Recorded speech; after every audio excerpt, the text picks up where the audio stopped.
that what we will talk about today is Taboola's relationship with Airflow. It is long lasting. It's been, I think, over 2 years that we've been using Airflow to do workflow management. And along the way, we've learned a lot of lessons that I think would be really helpful for other people to use those lessons that we, well, we kind of broke our heads trying to figure out a lot of the things that you'll see here. And we ended up with something that is much more than what we expected.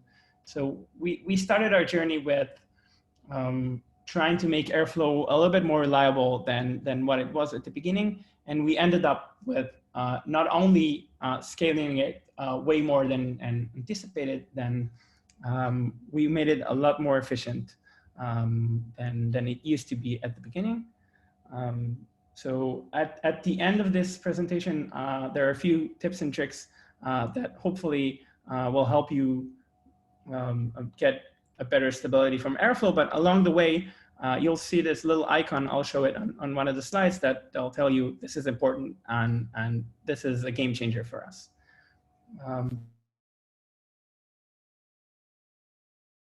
A little bit about myself. I've been around software since I think 2005. I've started in the military doing software engineering and working in various companies. I've always found myself attracted to infrastructure and scale engineering, trying to make stuff bigger and longer lasting. But honestly, that is like my, if you'll see me passionate about what we're talking about, you need to see me talking about beer. I think that beer is well, the greatest passion that I have. I do brew my own beer. And if this was an online meetup, not online, on-premise meetup, you would definitely get to taste that beer. So one thing before we actually start to deep dive and look at stuff is that I would ask you to ask questions on the chat. Please make them, either send them in private to me or to the entire group. And I'll pause once in a while and look at those questions and try to answer as much as possible. But it's a bit tricky to let everyone open their mics and start talking. It's going to get chaotic very fast. So please try to refrain from doing that unless it's very urgent. So let's, I don't know why it does that. Let's start a little bit about talking what is Taboola. I'm not sure all of you know Taboola. So Taboola is basically developing a content discovery platform which connects between publisher websites that could be HuffPost or Israeli Ynet or any number of tens of thousands of publisher websites that we are partnered with, and connect advertisers who want to promote their content on top of that real estate of website. So what we will try to do is we will try to add personalized content to your feed or to the web page that you see, and some of it will be organic content coming from that same website, along with recommendations to articles on that website, or some of that will be sponsored content that is paid by the advertisers who want to promote their content. A little bit about our big data challenges, our scale. So we recommend to roughly 1.4 billion unique users a month. I've heard that's somewhere around a little bit over half of the people at the internet in the world. So that's a lot.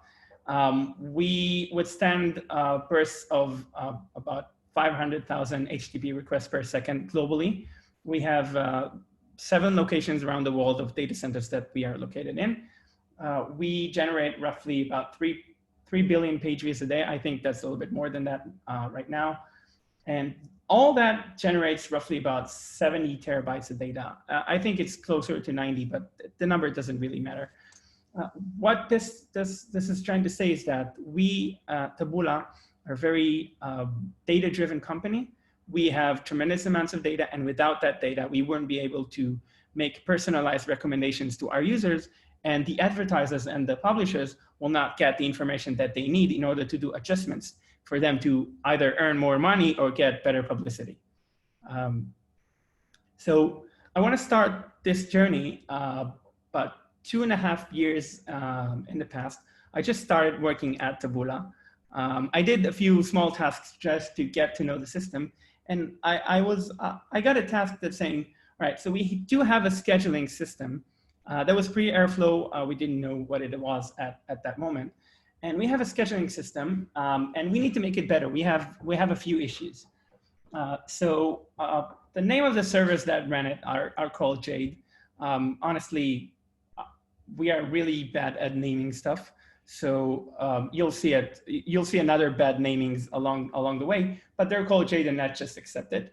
And what they're doing is they're using Java's Quartz scheduler, and in order to have scheduled tasks running across the clock, across time, and we needed to implement our own layer of DAGs, because Quartz on its own does not support that ability. Now, a DAG, if somebody doesn't know what it means, it means a direct acyclic graph. It means basically it's just a graph of tasks that you need to run with dependencies between them, and it's not circular. So you have a beginning and you have an end, and if you go through it, you'll finish all the tasks that you need.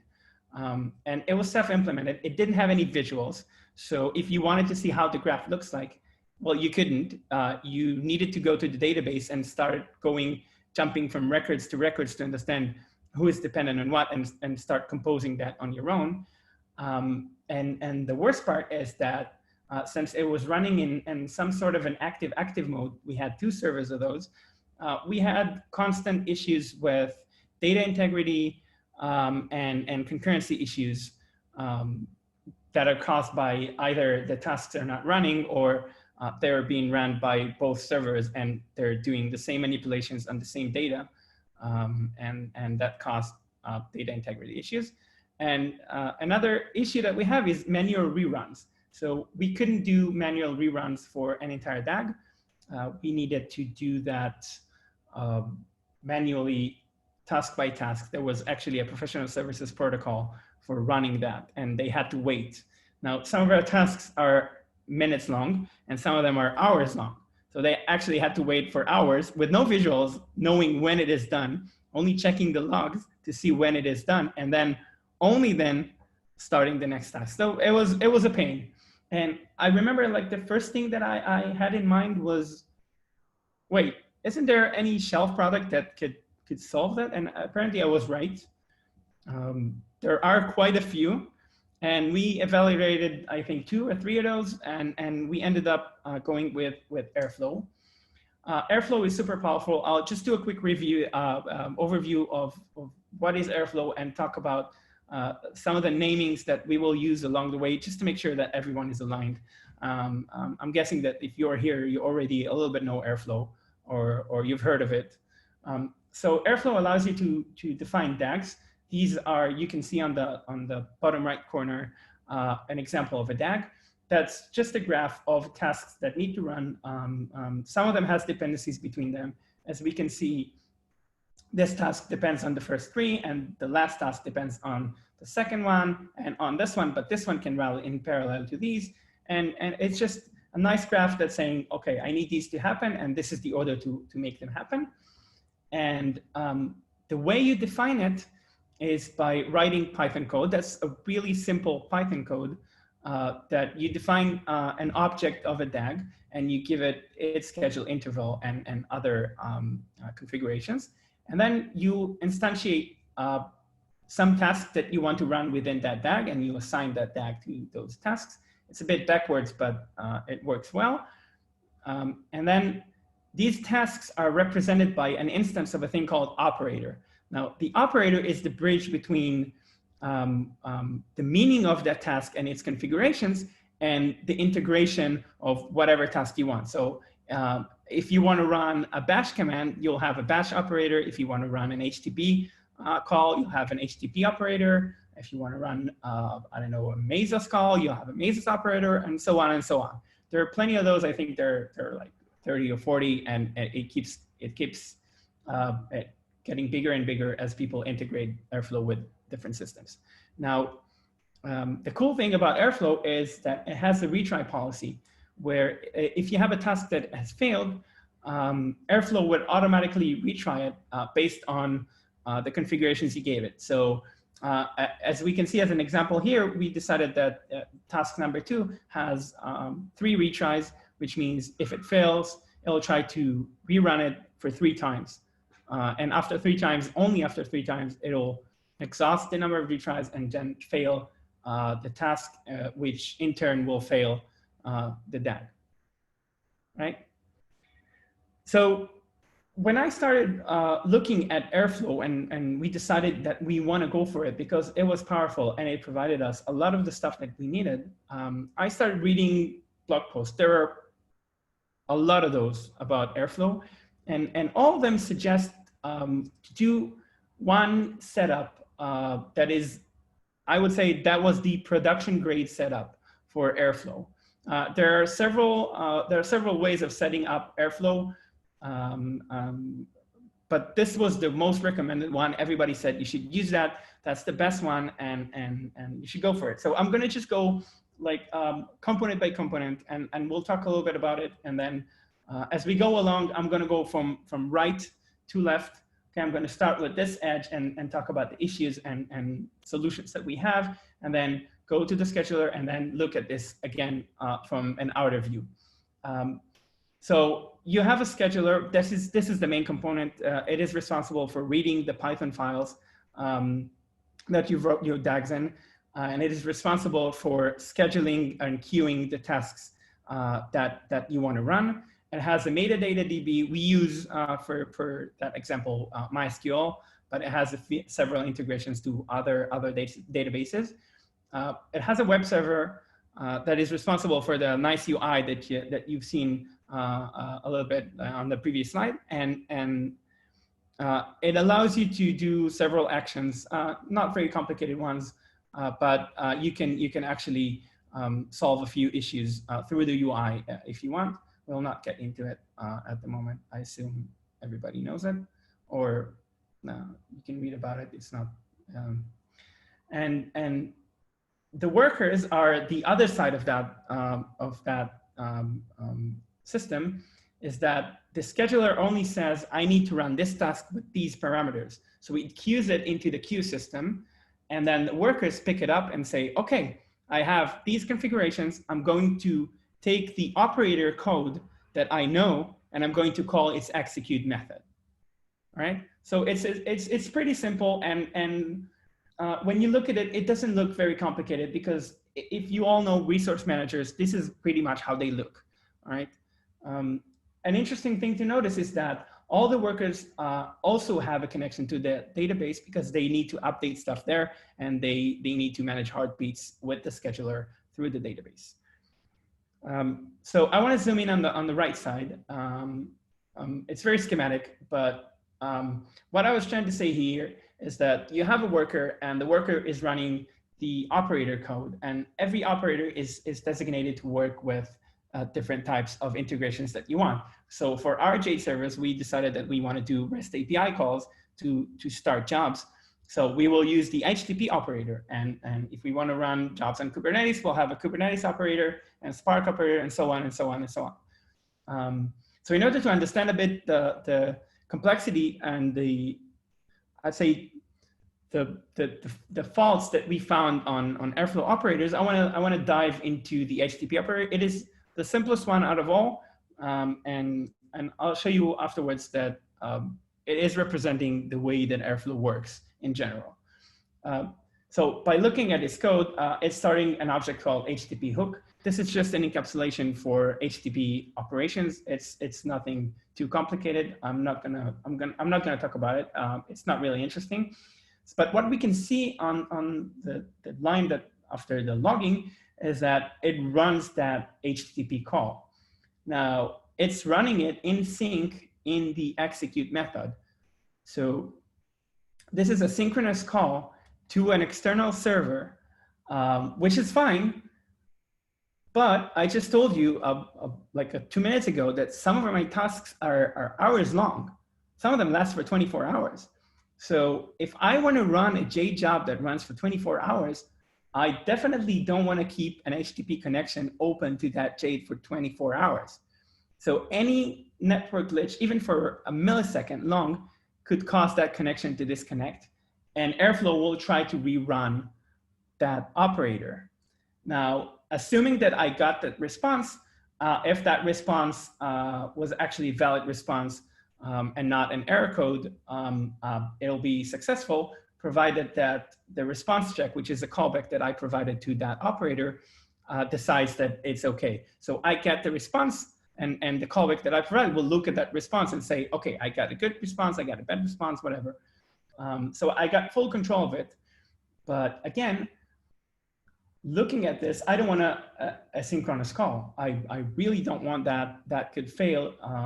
And that's a major bummer if I have a 24-hour task that needs to fail and rerun. Now you can say that I can handle it on the other side on that Jade server and say that if I get another call for a run, I don't need to start it, and I just need to tell to answer the other side or not answer or wait for that task to finish.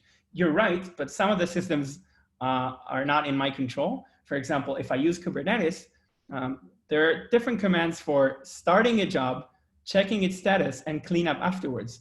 So this one is limited to one call. That's not good enough for me. I cannot do it in one call.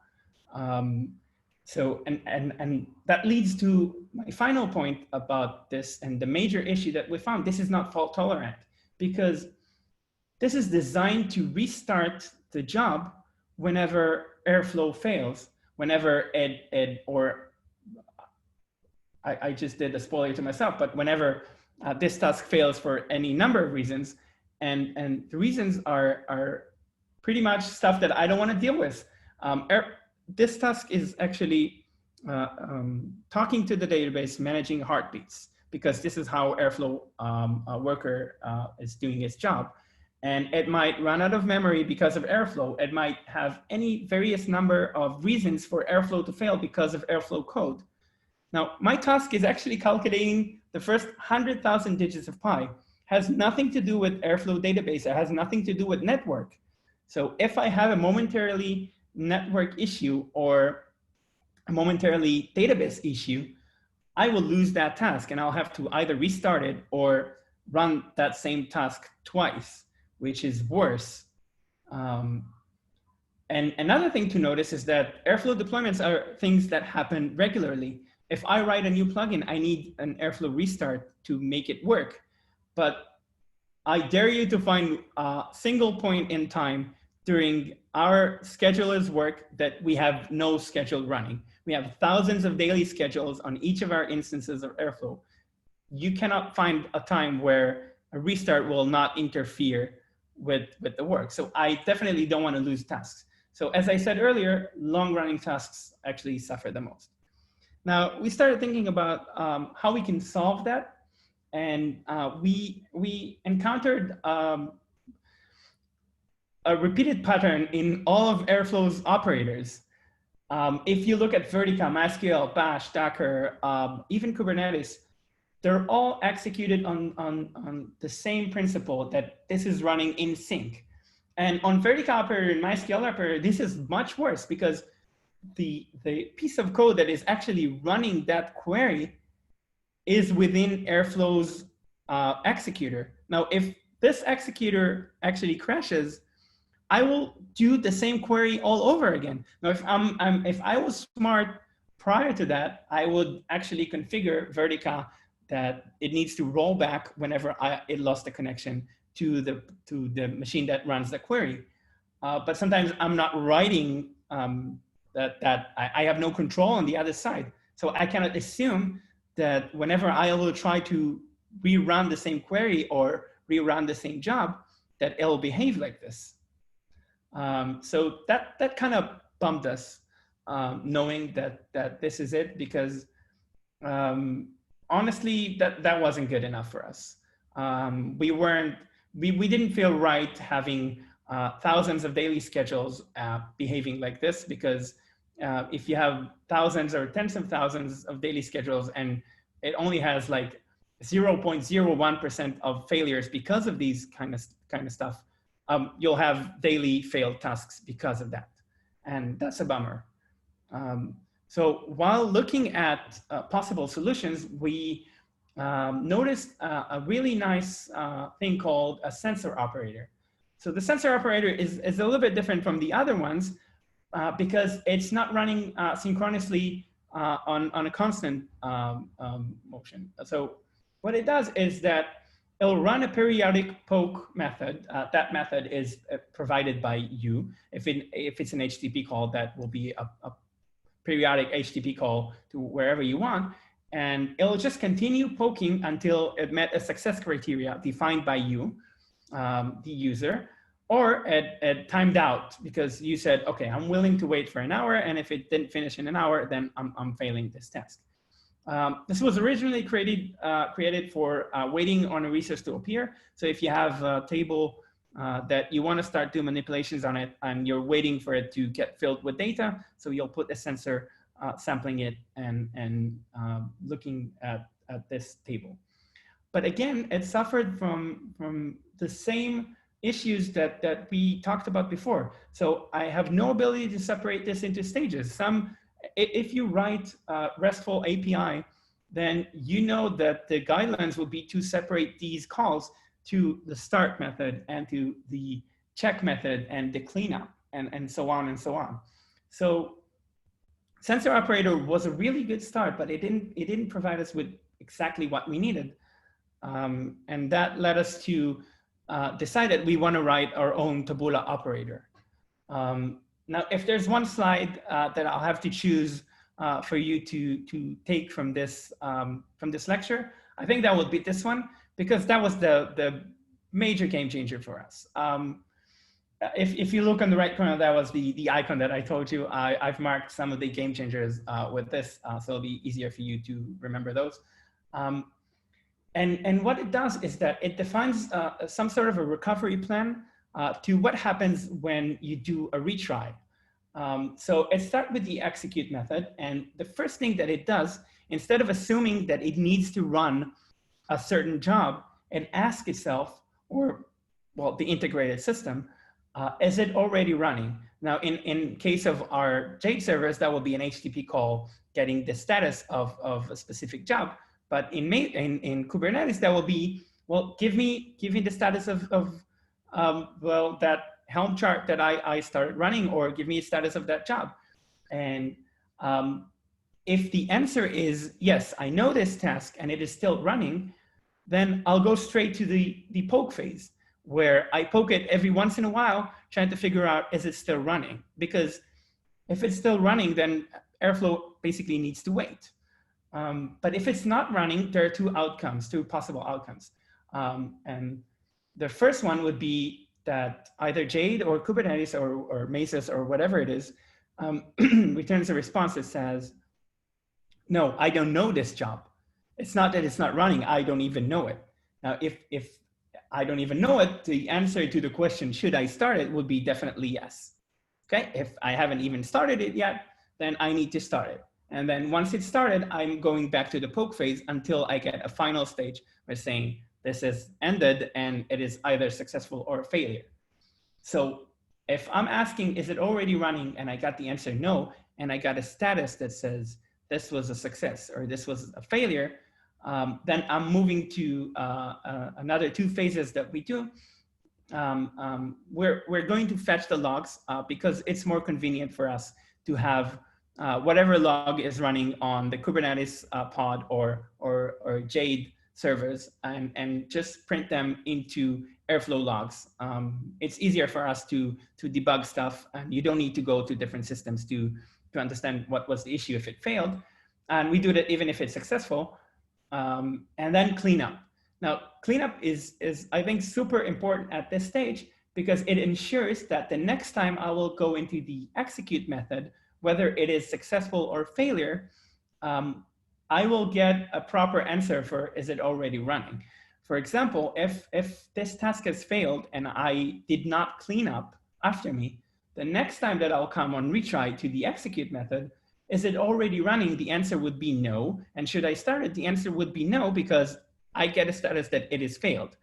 So if I do a proper cleanup, and on Kubernetes, that would be to delete the job and purge it, or on the Jade server would be to call the cleanup endpoint. Then the next time that I'll ask, is it already running? I'll get the answer no, but should I start it will be, I don't know this job, then yes. And then I'll be able to proper retry it. Now, even if it was successful, I will still need to clean it up, because sometimes there are manual retries that I want to do to successful tasks. Let's say that this task was successful, but it was missing a lot of the data. So I want to rerun the same job again with the same scheduling time. So when I'll clear it and Airflow will go to the execute method, I need to make sure that the designated system that it is running on returns the outcome that I want, which is no, it's not running, and no, I don't know it, so I should start it. I think this is a fair point to stop for questions if there are any. So I see there are a few questions on the chat. No. Any questions, anyone? Anyone wants to? I have a question. So this diagram looks very similarly to a DAG. So the question is, have you considered articulating it using a sub-DAG instead of a single operator with the logic inside? Yes, and the reason that we overrule this is because there are a few things that you need to know about sub-DAGs, and the first thing would be that they're complicated, right? And the reason that they're complicated is because in the scheduler itself and the workers, they behave just like a regular DAG. So if you want to clear its status, you need to make sure on your own code that you actually clear the inner task status. Now that leads to confusion. We've tried that on a different occasion. That leads to confusion, and that leads to bad outcomes. And when you think of it, I mean, it does look like a DAG. It looks like a diagram, but this is a single unit. This is a single unit that is responsible for running one job and making sure that it is not run twice. So in my opinion, this is not breaking the single responsibility principle. This is still, it's the responsibility of the operator. Another thing is that DAGs, the sub-DAGs themselves, they actually take a few of your parallelism quotas. So you don't know that you're actually doing it, but you're actually running more than you think. And then you might not even be able to tune the parallelism level that you really want, right? So we actually preferred it this way because it's easier to understand, and it's all maintained on one flow. If you look at this code, you'll see that it's just a bunch of ifs, right? And the poke method is actually calling the super, which is the poke, which is the execute of the sensor. So it's using inheritance correctly, and it's quite integrated. Any more questions? I have another one. Oh yeah. So basically, there were another course of action that you could have taken. I'm just wondering why was that ruled out? You could have changed the endpoints on Jade itself to post asynchronously and have a get method to check the status of the job, and then in Airflow use an operator and then a sensor right after. Well, yeah, but that would mean I need to define them again in a sub-DAG, because if I wanted to have a bunch of those one after another, then in order to just run them as a single unit, I would need to actually clear either both of them, or, I mean, that was still wouldn't help me. No, actually, I didn't mean sub-DAG. I mean, you could have generated many tasks and many sensors, so the task is kind of atomic. Oh, but you can have the same problem. But if you have dependencies between them, then you need a sub-DAG to combine them into one unit. Got it. And also, I mean, the Taboola operator is not built specially for Jade. It is built for any operator that you want. This is a principle, right? You can take that principle and implement it on any of those, and it helps us a lot in Kubernetes or in when we want to start Spark jobs, right? And another thing that it ensures or validates is that we have a complete separation between the system that actually runs the business logic and the operator itself. We do not allow people to write business logic on Airflow operators. We don't like it because it provides that issue with rerunning stuff or making sure that they stop once you try to rerun it, or making sure that they don't stop if Airflow crashes or gets deployed. Okay, we don't want that coupling. We don't like it. Any more questions?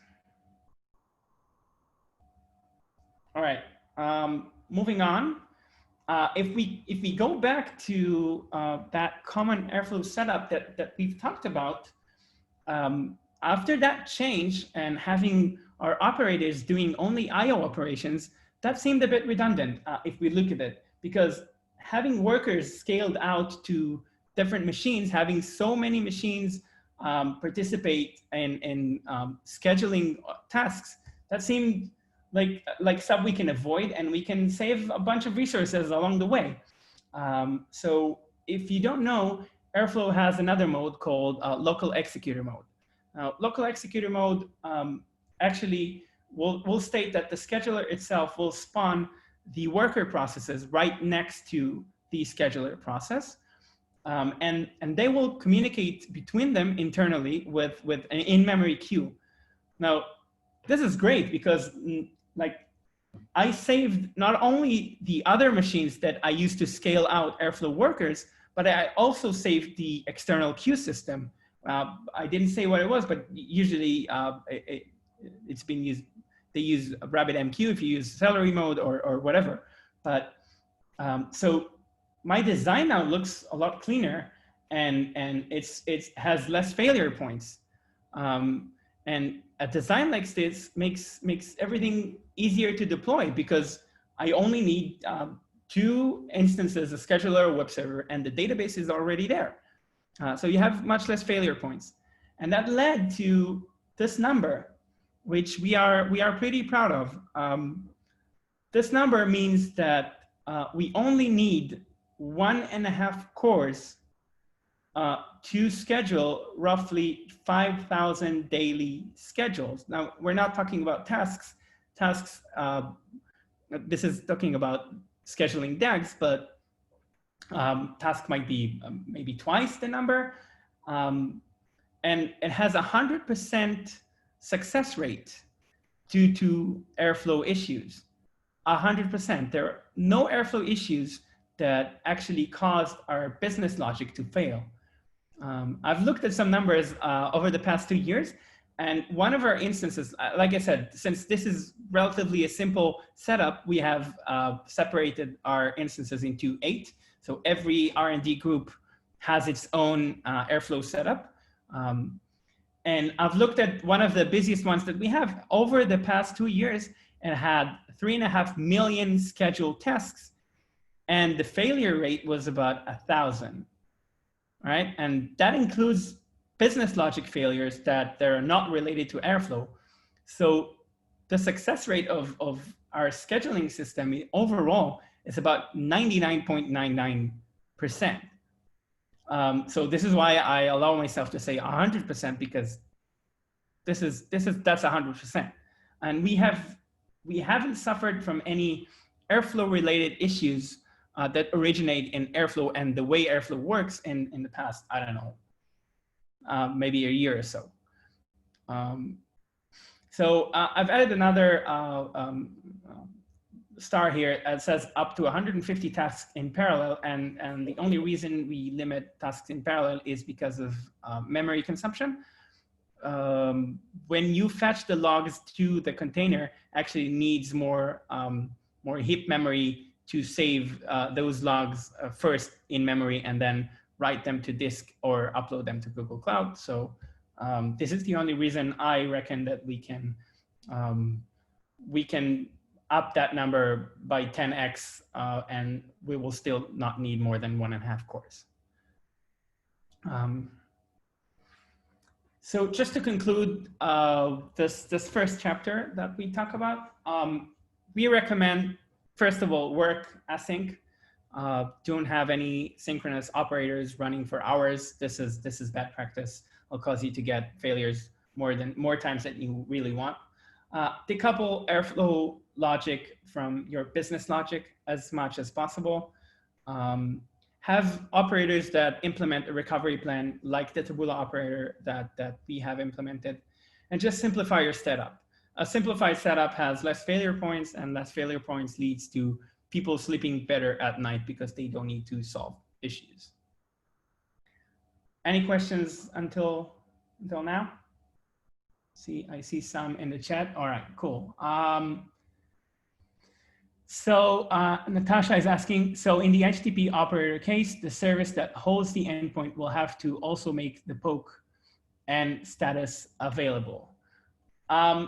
Yeah, so in the case of the HTTP operator, we actually implemented our own Taboola HTTP operator that does the same business logic or the same, let's say, flow that we recommend of doing. And that means that the receiving end will have to have these endpoints, but it's not bad. If you look at the Kubernetes implementation, it's not bad that you have different endpoints for running a job and checking its status. This is just pure REST API calls. I hope I answered your question. If I haven't, let me know. Another question, it says, how can you scale the scheduler machine if you have many tasks, thousands, in a case of big backfill? I will get to that later on, but the shortest answer that I can say is that you cannot scale this scheduler. Airflow scheduler does not have an active solution. I'll get to that later. Why are you not running with the Kubernetes executor? That's a very good question. When we started about 2.5 years ago, first we didn't have Kubernetes, and the Kubernetes executor did not exist. And I've read a blog post about the Kubernetes executor that is actually very similar to these concepts, but it is still not good enough, as it still couples between the Airflow executor code and the business logic code. We wanted to make a full separation for that. Right, I see there's a little bit more questions. I'm gonna answer to them. I'm gonna answer them later on. Okay, I'm gonna keep them aside so I won't forget. If I forgotten, please send that question again. I don't want to miss any of the questions. I'm sorry. We just have to move along because of time limitations. So if we look at the latest setup that we have, first I can see that we've done something right, because now I can fit the entire design into one slide, and that tells me that I've done a good job because it's simplified enough. But another thing that I want to say is that, okay, I've taken care of on the right side. Now this was a major game changer. We were able to sleep really well at night because we know that our operators can withstand crashes of Airflow or executors or retries or whatever with minimal impact on the business part.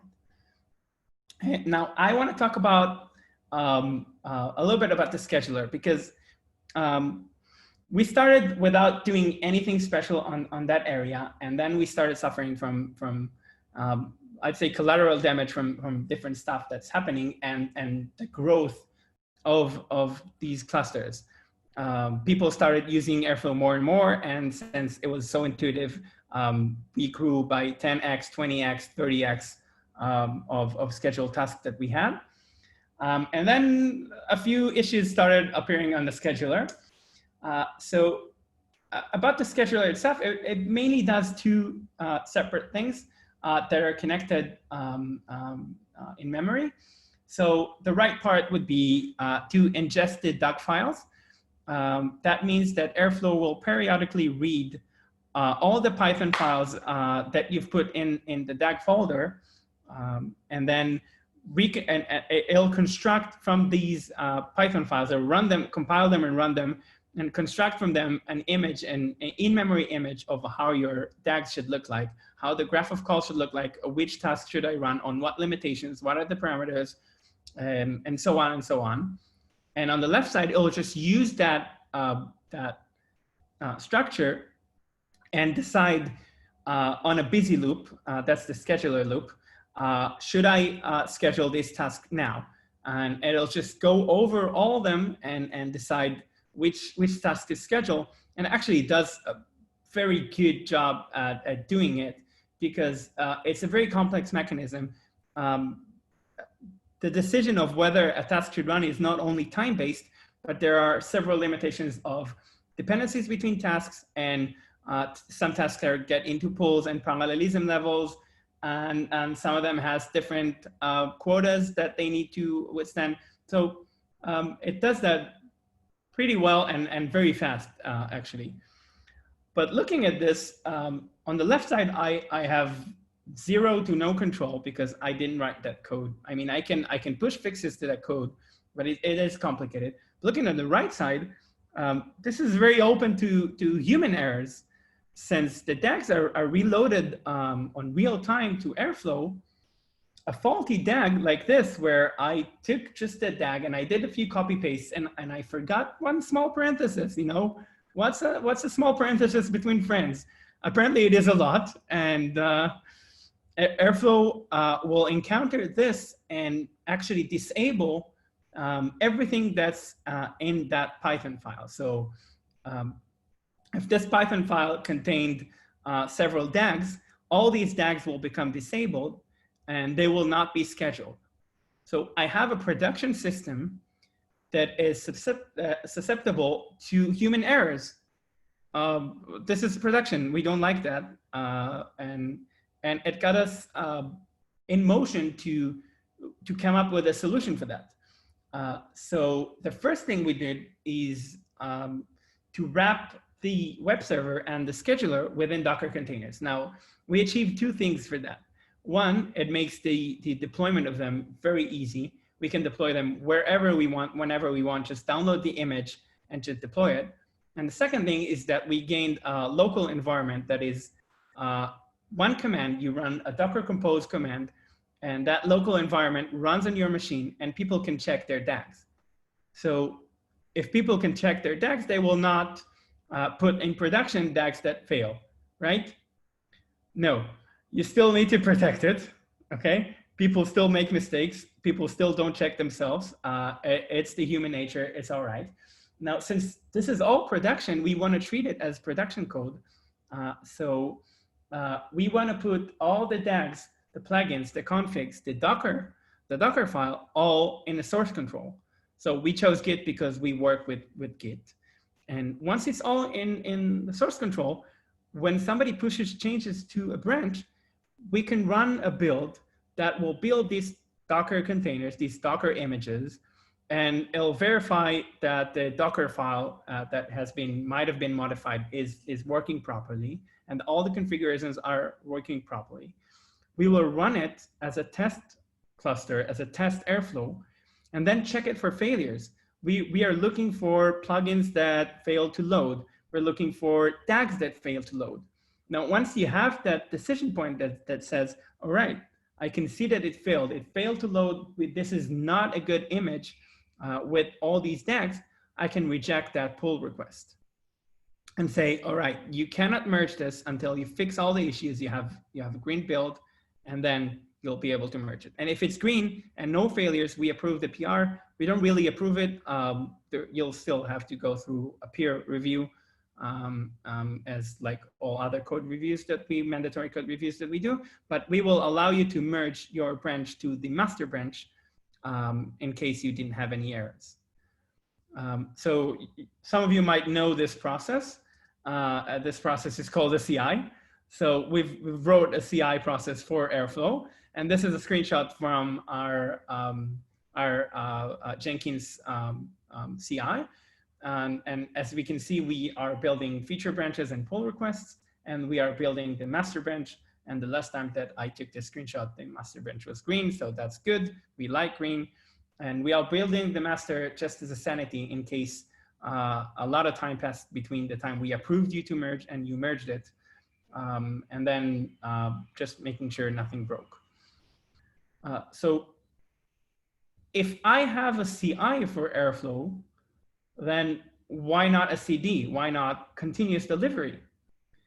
And since Airflow can pick up the DAG files on real time, all I need to do is to make sure that the DAG folder is synchronized with Git, with the Git master branch. So in order to do so, as I said before, we are really fans of single responsibility design. We've added another sidecar container. That the sidecar container is called KitSync. You can look it up. It's a shelf product. And what it does is periodically pulls the DAG folder from the master branch. And then since the sidecar and the container itself share a common disk space, it can override the DAG's folder.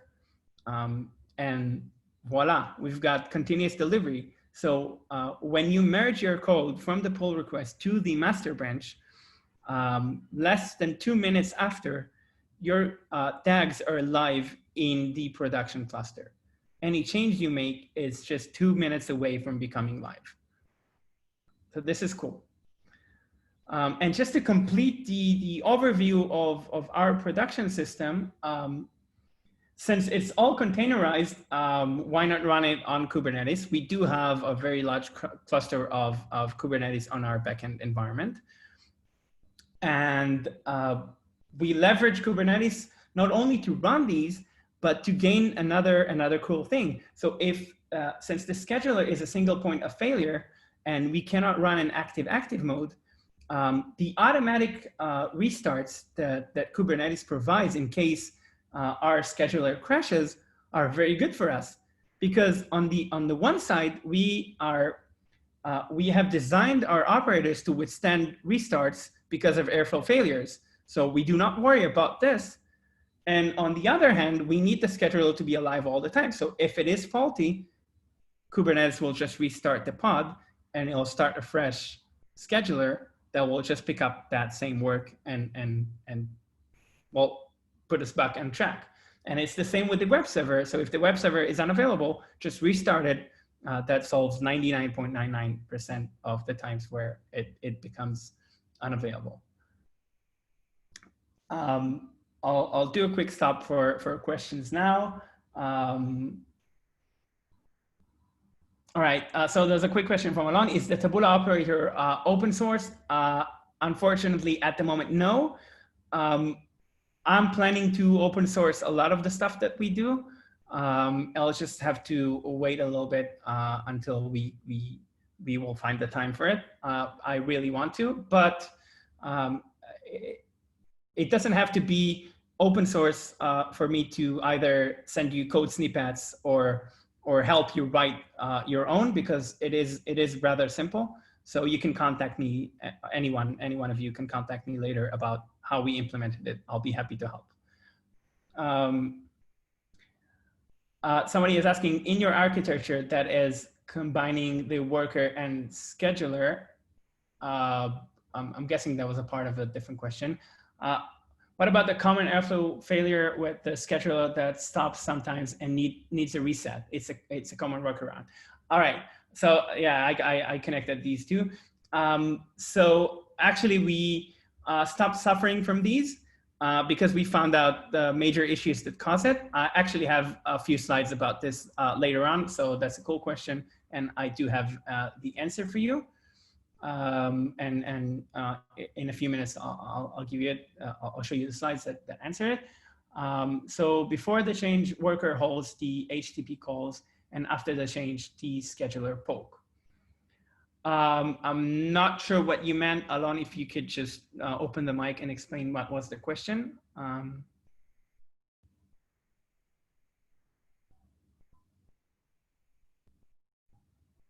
Alon? All right, we'll get back to that later on. I'm not sure I understood the question. I see there There are two. Okay, I can see that there are two questions. I'll answer them quickly because we are pretty much good in time. So you sync the DAG folder from master Airflow server while DAGs are running. Isn't it a problem? Because running DAGs use update file before it finished to run. No, actually, Airflow knows how to handle this quite well, and it does it quite gracefully in general. How do you manage DAG versioning? Revert DAGs. So we're using Git. Git allows us to do all these versioning stuff. So if I want to revert something, I will just revert that commit in Git. All right, so just to conclude what we've seen here, I'm going to do a quick review. Put everything in source control, containerize whatever you can because it makes everything simple and easy to install. Have a CI, have a CD.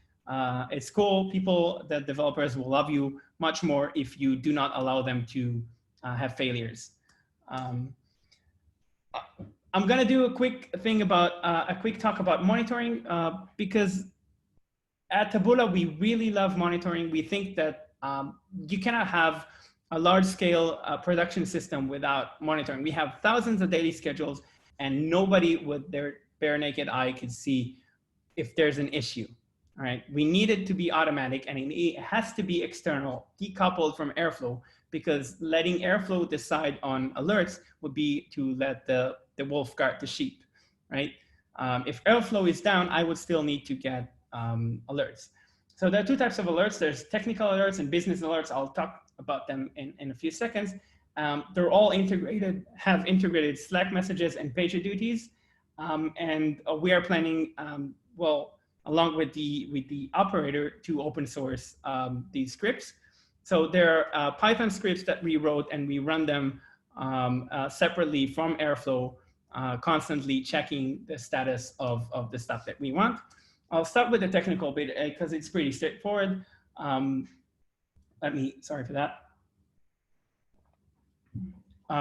So what you want to do is you want to figure out whenever your web server or scheduler is dead. That's relatively easy, checking whether the container is up or the pods are up. I'm not going to even talk about it because you get out-of-the-box solutions for that from Kubernetes.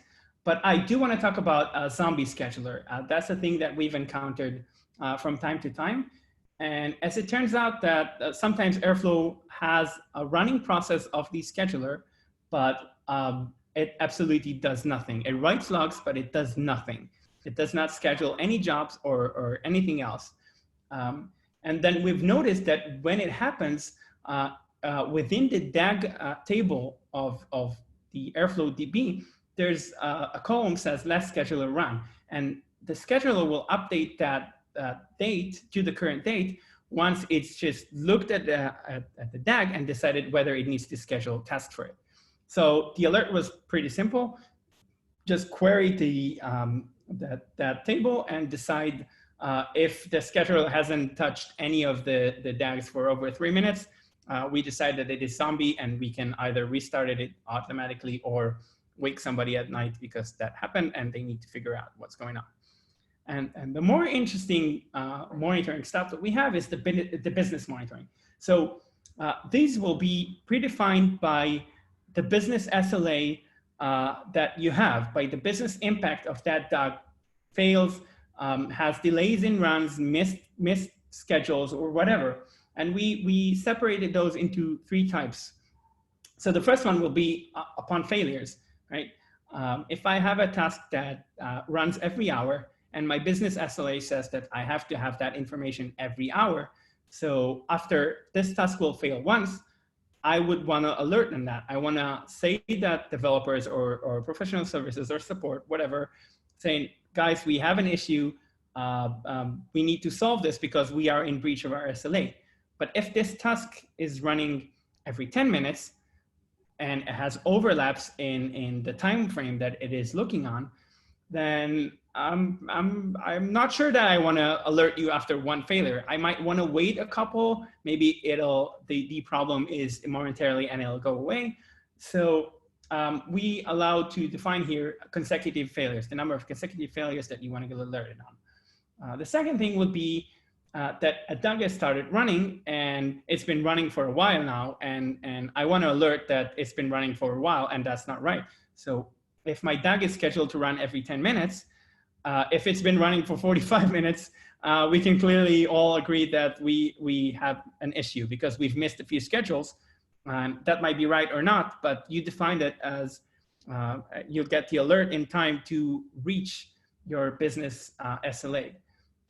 Now, while the first two monitoring scripts somewhat assume that the scheduler is alive and doing its job, either failing tasks that it needs to fail or starting tasks to run, the last one actually looks at it in a bit more holistic way without the need of the scheduler itself. Like Airflow could be down and I will not have failure alerts because nothing has failed, Airflow is down, or it didn't even start my task, so I will not have an SLA.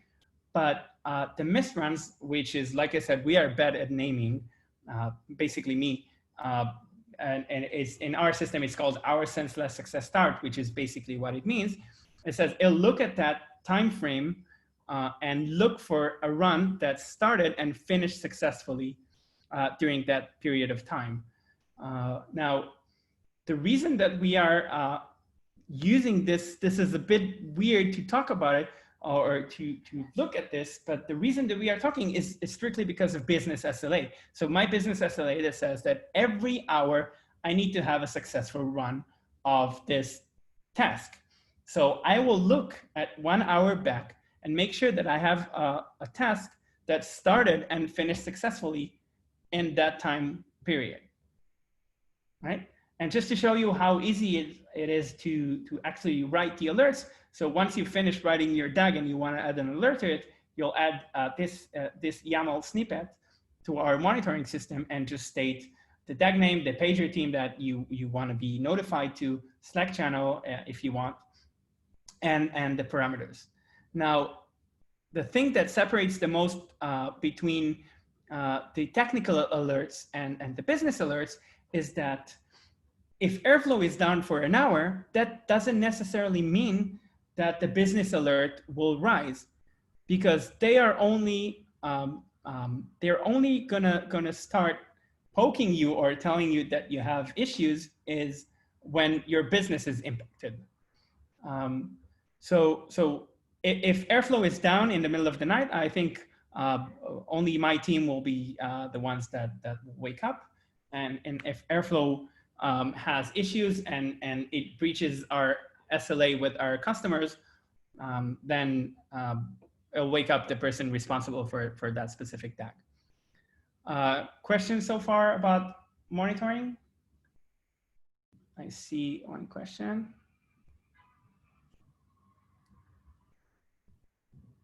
Okay. Cool. So I wanna give you just a quick. These are 4 tips and pitfalls that we've encountered. It's gonna be super fast, and then we'll have time for questions at the end. So the first tip that we recommend is having using the Google Cloud or S3 or Azure task logging. And since we've separated the web server and the scheduler because we don't want them to interact with each other, we need to back up our loggings to the cloud to make sure that we have them in the UI. Now, I cannot stress enough how easy and convenient it is that you go through a failed task and you go to it and you go to logs and you see right there what was the issue. So this is super easy. And if you're working with containers, then it means that your local files will be deleted once you restart that container. So it is really cool that you get a backup for your loggings. And the next thing is actually about the local executor mode. So local executor mode actually has 2 different modes that it hides inside, and it is set by the parallelism level that you define. So this config actually states how many tasks are you allowing for Airflow to run in parallel. If you set this number to a number that is not 0, you'll get the limited parallelism local executor. what it does is that it spawns Airflow executors upfront when the process starts. And if any of the executor, the worker processes, happens to die for some reason, it will not respawn it. So if you have a parallelism of 20 and one of them dies, you effectively go down to 19 and another one dies and 18. And we suffered from that from one of our busiest algo clusters that we have.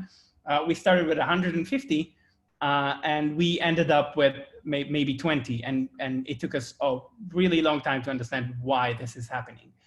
If you set this to 0, then it'll just start a new process of a worker whenever it is needed.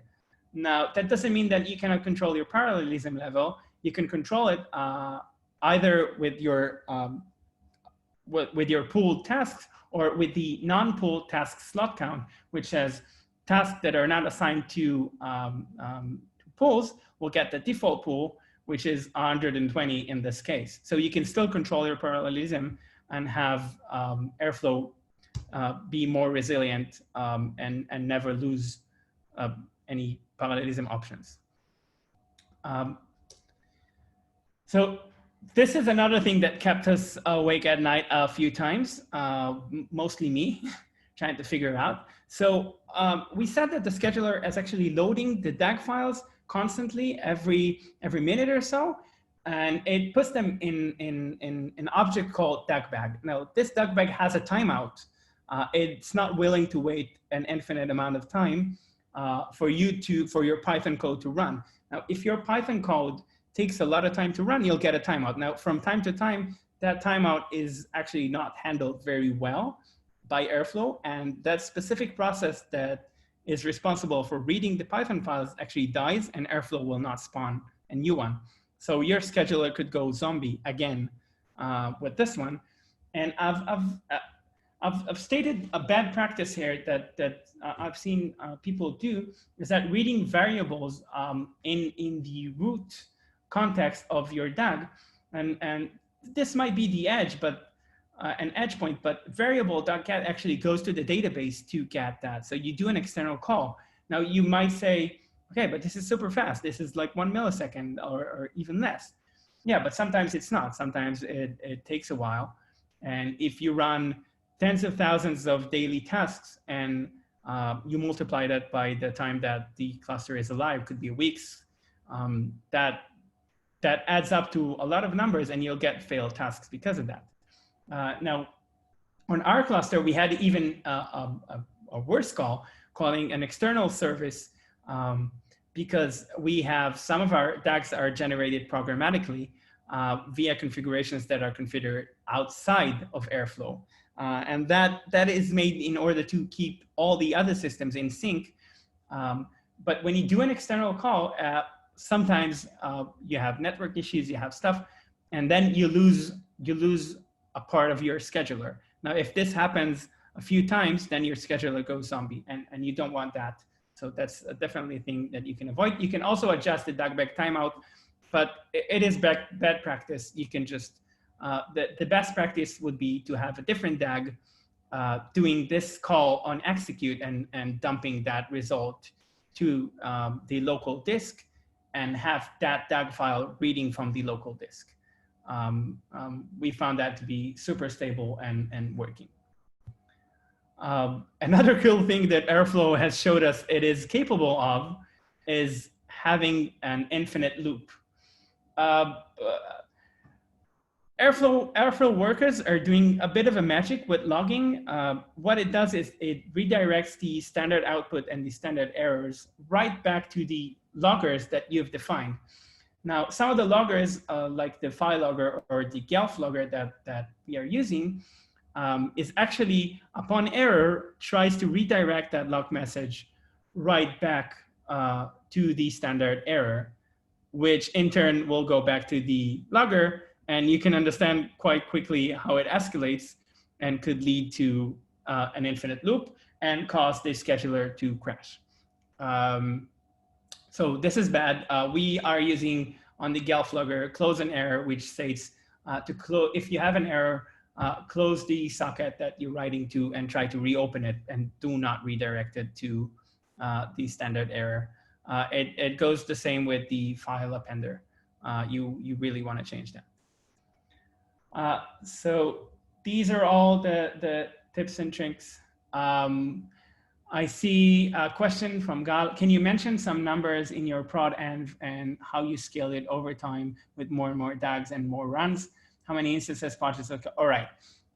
So that's a good question. We have eight instances of Airflow, 8 schedulers. Each of them has a different schema of the database. And the reason that we have 8 of those is that we've assigned each Airflow instance to the R&D group that uses it.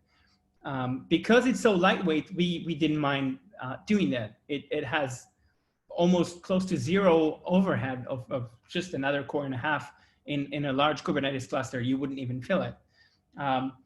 So that's the how many instances of that and pods of web servers do we have.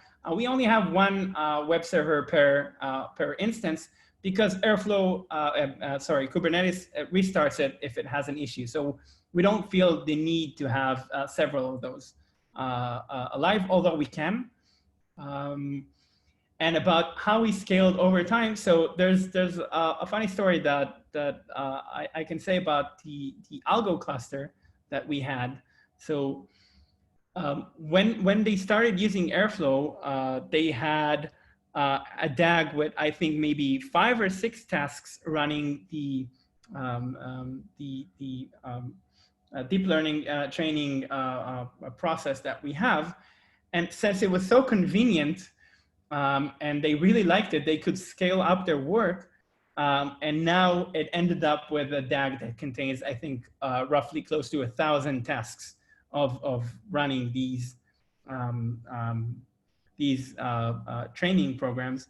And that actually enabled our algo R&D group to scale up their work. They were able to scale up because there was a system that could support it. Previously, before that, they were running on Jenkins, and they could not scale more than a few tasks in parallel, because if you try to use Jenkins for that, you'll end up losing. Another question from Neta. How did you implement monitoring mechanism? Are you using any library like StatsD or Prometheus? That's a very good question. So I want to separate this into 2. One, the monitoring scripts that we talked about are Python scripts, and we are running them on Sensu.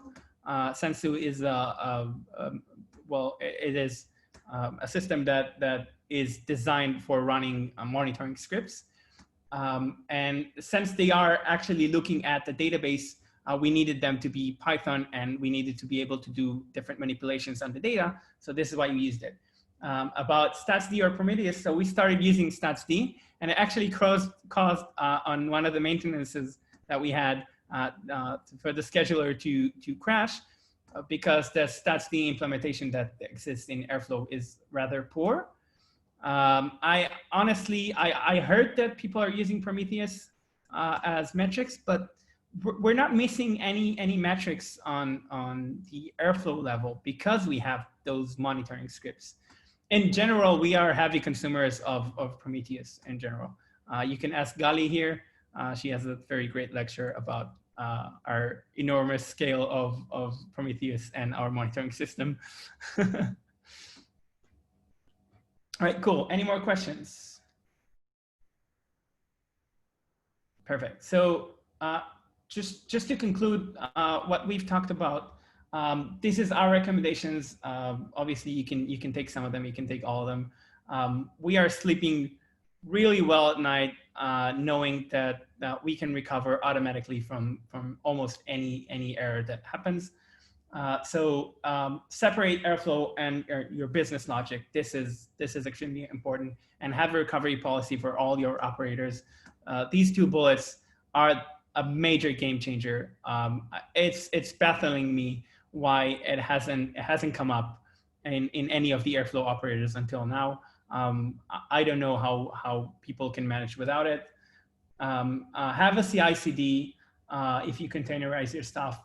That's super easy to do, and then you can protect your production environment and have a good monitoring system that will let you rest your head and know that it all works well. And if it doesn't, you'll be awake at night trying to solve stuff. Again, I want to thank you all for attending. It was fun. I hope you enjoyed. Here are my contact details, both my emails. You can address me with any questions you want. And make sure to subscribe our meetup group, Scale Engineering. And if you want to propose your own lecture, that will be awesome. We would very much like that. I see there are a few comments or. Okay, thanks a lot. Thank you all for attending. I'll be here if anybody wants to open their mic and ask questions. And if not, then goodbye and thank you all and stay safe. Thank you very much. Goodbye. Thank you. Bye. Thanks. Bye-bye. Thank you very much. My pleasure.